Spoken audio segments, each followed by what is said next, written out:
দেখি আপনি ইসলাম সম্পর্কে কতটুকু জানেন। এই চারটার মধ্যে কয়টি প্রশ্নের সঠিক উত্তর দিতে পারেন কমেন্টে জানান। প্রশ্ন 1, কোন নবীর উম্মতদেরকে খ্রিস্টান বলা হয়? এ মুসা আলাইহিসসালাম, বি ঈসা আলাইহিসসালাম, সি নূহ আলাইহিসসালাম। সঠিক উত্তরটি হবে অপশন বি ঈসা আলাইহিসসালাম। প্রশ্ন 2, কোন নবীর উম্মতদেরকে ইহুদি বলা হয়?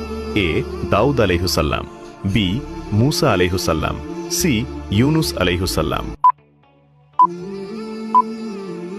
সঠিক উত্তরটি হবে অপশন বি মুসা আলাইহিসসালাম। প্রশ্ন 3, আল্লাহর পাঠানো সর্বপ্রথম আসমানি কিতাব কোনটি? এ ইনজিল, বি জবুর, সি তাওরাত। উত্তরটি জানার আগে আপনি যদি ইসলামকে ভালোবাসেন তাহলে কমেন্ট করুন আই লাভ ইসলাম। সঠিক উত্তরটি হবে অপশন সি তাওরাত।